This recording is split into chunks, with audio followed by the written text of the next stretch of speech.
Welcome to Just Bold Enough, where we explore Bold Capital's partners' mission to invest in healthcare and technology companies that disrupt industries and uplift humanity. We'll share expert insights and have engaging discussions on impact, investment philosophy, and our perspective on the very issues shaping our world. Get ready to embrace innovation with purpose. This is Just Bold Enough.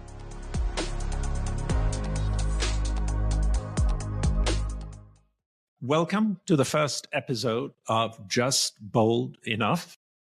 I'm Timo Boutros-Ghali, managing partner of Bold Capital Partners, and I am joined by our co-host, Felicia Su. Felicia, hi, Timur. How are you doing? Yeah. Great. Ready to kick this off. I feel like this has been in the waiting for too long. Yeah, it has. So when we were throwing around ideas about what to capture in this podcast, there were probably four themes that we were really interested in. The first is investment thesis. Mm-hmm. Why did we invest? What are the reasons why we invest in a company? The second is to give people a window on technology and the markets, a perspective. What is going on? What are the changes? What's coming down the pike? The third, which is actually fairly important for both of us, is the intersection of social and technology. Mm-hmm. We are living in a period today where technology is truly transforming every element of our lives. And it's transforming it with pretty dramatic implications about how we work, how we live, how we travel. If we're going to live to 120, 130, what does that mean to social security? Because longevity, by the way, is an area that we're very interested in. The fourth is what we've put into the bucket of education. There is a lot of learning. We spend a lot of time learning a lot of things, and we want to bring a synthesis of that learning to you in those podcasts. So with that introduction, we're actually going to start with a why did we invest episode. And the company that we're going to take a look at is Proprio from three distinct perspectives. The first, the company. Why did we invest that company? And frankly, there are two or three themes that you will see in any company that we invest in. The first is the people, and it is by far the most important one. What's the team like? What's the vision of the entrepreneur? And you're going to see in this case that it's a really stellar team coming from many different disciplines. The second is in the bucket of market and pain points. Does this company address a real huge pain point in a huge market?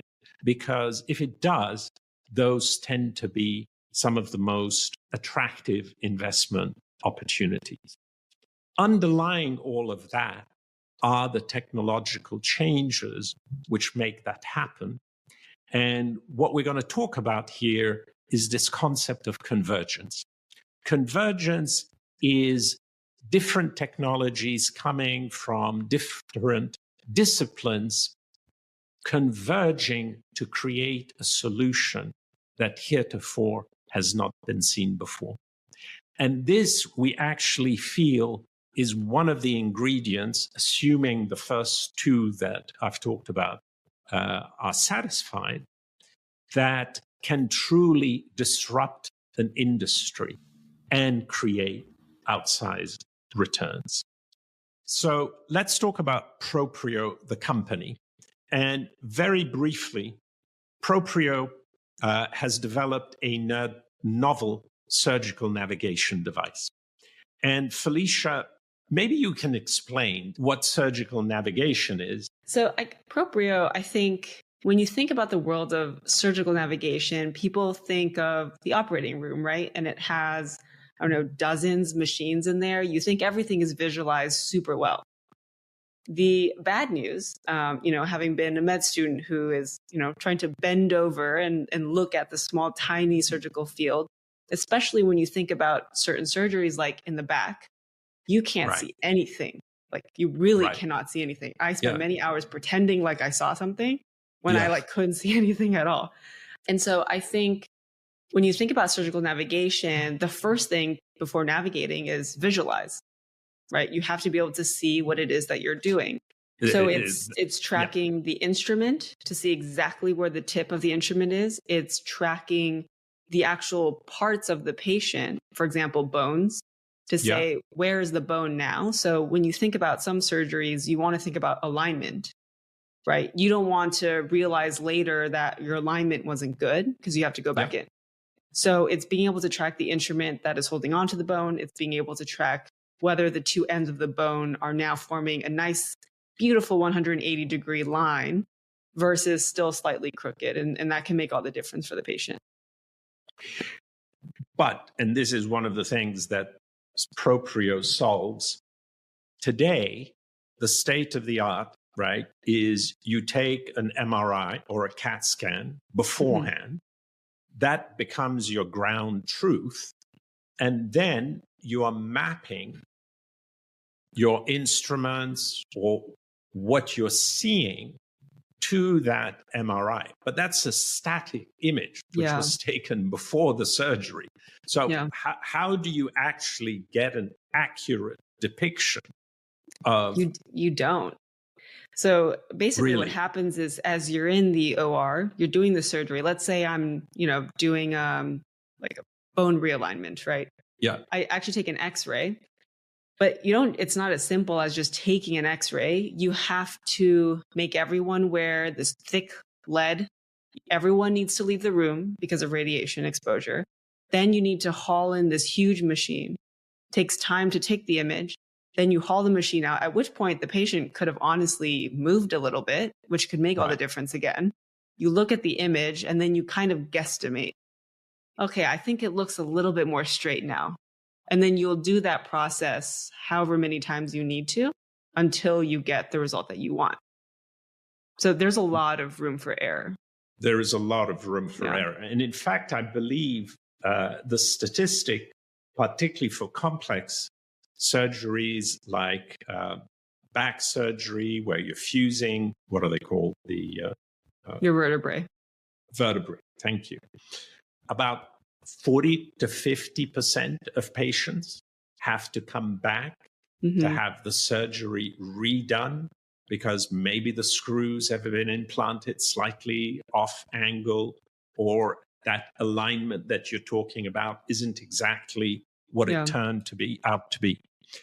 I mean, even when you think about alignment, we can play a number game to see how many degrees off are you, but to give you a sense of what that really, as we're talking about technology translating to people and impact. For when I was trying to realign my finger, when I broke my finger, having just a couple degrees off made the difference between me being able to close my fist and me looking like I had a clawed, like a chicken finger, because my finger overlapped with the other finger. And that was just like 3 degrees. So that just gives you a sense of how much of a difference it makes. That's extraordinary. What's interesting is that Proprio was founded by 4 people with very, very different experience and disciplines. Gabe Jones, the CEO, is an entrepreneur who actually started life as an IP attorney and then became a serial entrepreneur. Sam Browd, medical director at Seattle's Children's and a very experienced surgeon. Then you had Joshua Smith, professor of computer science at University of Washington, UW. And the 4th founder, James Youngquist, an expert in computer vision. And what were these guys trying to initially solve with Proprio? They said there must be a better way of doing surgical navigation. What we want to do is capture in real time images of the surgery, then use, in their case, something called light field cameras. There are about 4 or 5 cameras at different angles, which allow you to capture a 3D image of what you are looking at, which in conjunction with ultrasound and infrared, they can actually create an image of exactly the problem that you described. When you say you can't see, let me take the extreme example. You're looking down on the spine. You can't see what's underneath the spine, right? Because that's in the body. Right. However, this captures that image with ultrasound and with infrared, uses very complex algorithms to recreate a 3D image. And now you can manipulate that 3D image in virtual space. You can see a screw coming in, where it's going to land. You can see the alignment. And the key is, and this is something which could not have been done 10 years ago because it requires an immense amount of computational horsepower, they are able to, and the term is register the image. They're able to register the image in real time so that you can see exactly what you're operating on, and you can abstract the element, whether it's the spine, whether it's the knee, whatever it is that you're doing the operation on, you can abstract it out in 3D and examine it, rotate it, change it, and see exactly where you're going to be performing your various surgical operations. You know, Timur, I have to admit that when I went up to Seattle to go visit the team, it was now a few months ago, but I was even then a little skeptical of, when people say real time, like how truly real time is it? Is there a lag? Because that can make the difference of knowing where the tip of your, needle, your scalpel is. But it was truly real time. And not only that, but on the screen, it showed the different angles that were relevant for the surgery in real time, which was honestly just really quite remarkable. And I know that was the 2023 version. Yeah. But I'm kind of curious because, you're talking about different technologies like computer vision, compression algorithms, light field technology. Back in, what was it? Medical 2018? Expertise, surgery. Yeah, exactly. But back in 2018, how did you have the kind of insight that this technology would work? Because it must have sounded more like science fiction back then. It did. And actually what's really quite interesting is the company was sent to us. I guess just bold enough. They figured, okay, if anyone's crazy enough to look at this, bold is the one to do it. It was sent to us by a medtech investor, and it was sent to us by what I'd call a information technology investor. The medtech investor sort of said, looks cool. Others just don't have a clue about all this computer vision and all these algorithms and can that work and so on. And then also, it'll take quite a while for it to sort of really be accepted by the medical community.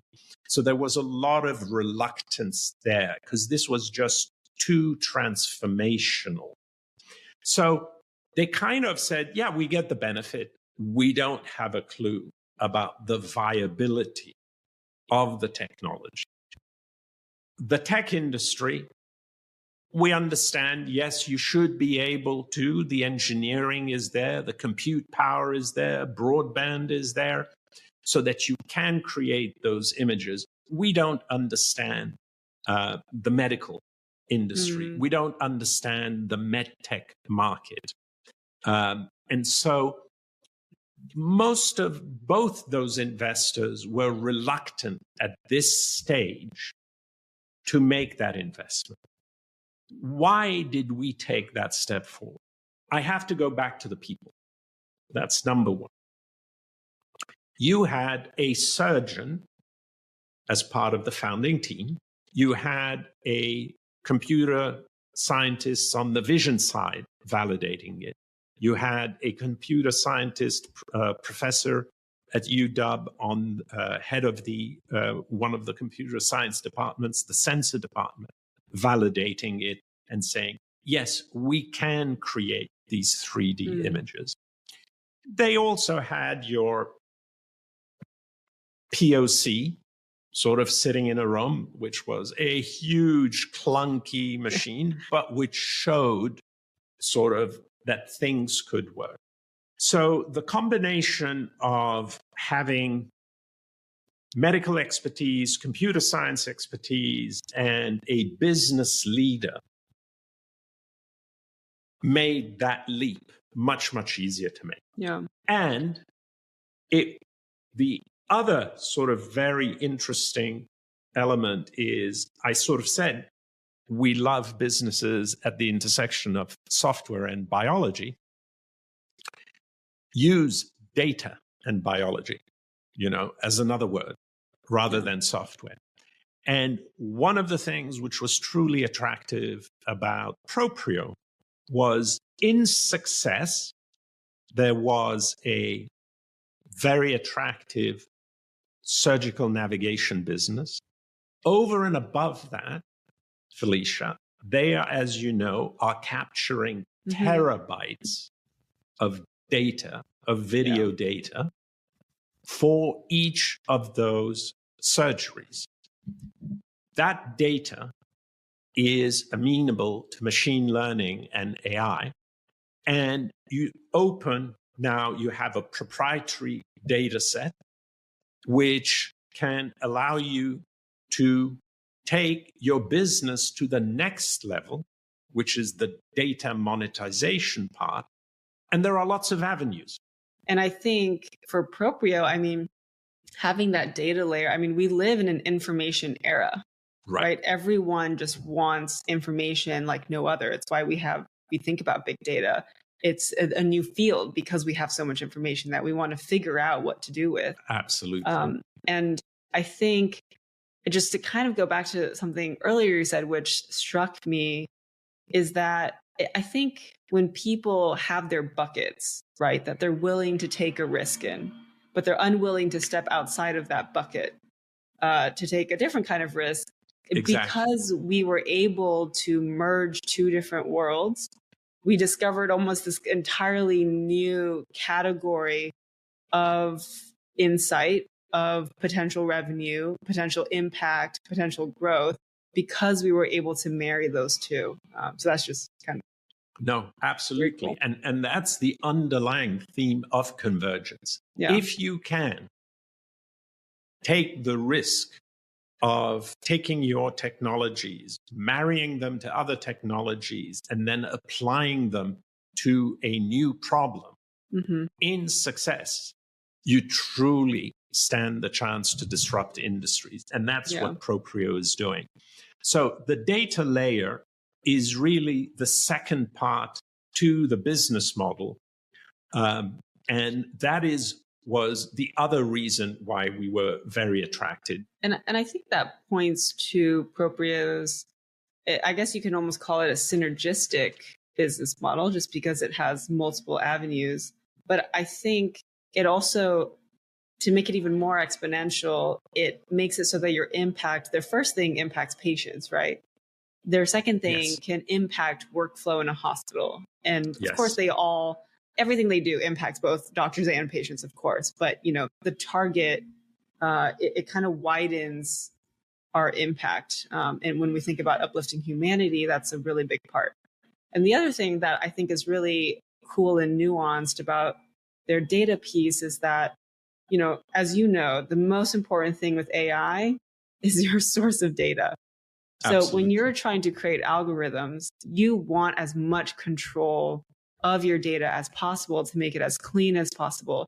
It's why one of the first questions you and I ask every single company, especially these days, when they come in with some new AI thing, is where's your data from?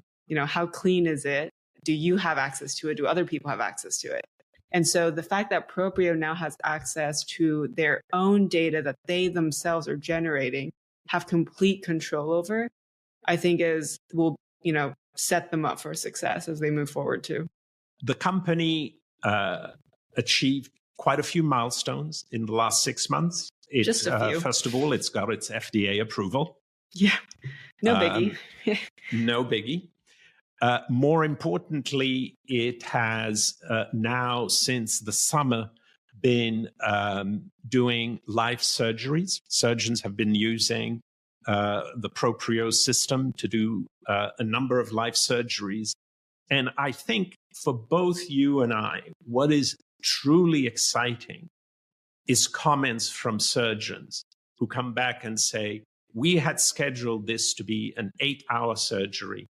We finished 2 hours early because of Proprio. Yeah. And we feel that the outcomes are going to be more successful than traditional. And it's hard to get a surgeon to rave about something. It is very hard to get a surgeon to rave about something, right? That's probably the biggest indication that this is going very well. I know. I remember when you sort of saw some of the interviews, how you sort of said, I can't believe it that these guys are actually sort of being so enthusiastic. Yeah. And they were flying across the country to come visit. I was like, what? How did they get the time off? First question. Second question, they want to come out, which was also pretty spectacular.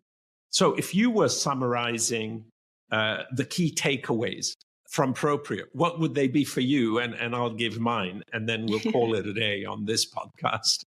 Sounds good. Love the test. I mean, I think, one is that Proprio really represents, as we're saying, the convergence of different industries, and how that actually in some ways makes something that seems like sci-fi actually a bit more grounded by science, because you can almost de-risk it because it's a technology applied from one industry to another. There definitely, were challenges, even in the way that Proprio came to us, in terms of like who wants to take a look at it and take that risk. And we had the right mindset for it.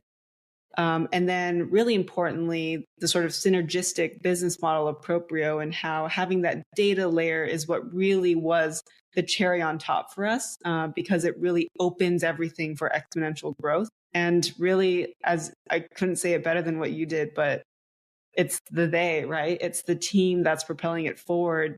The reason why it looks so perfectly designed for a surgeon is because there was a surgeon on the team. They had the tech in place, and that really we think really strongly about who it is that we're backing.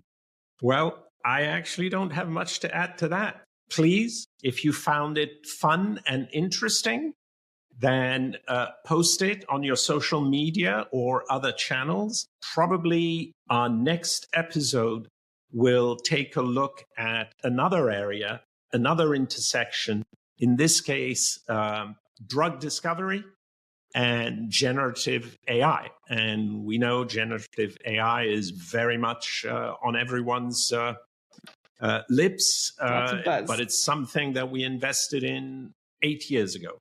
Yeah. So with that, thank you for spending the time with us. And we'll see you on our next episode of Just Bold Enough.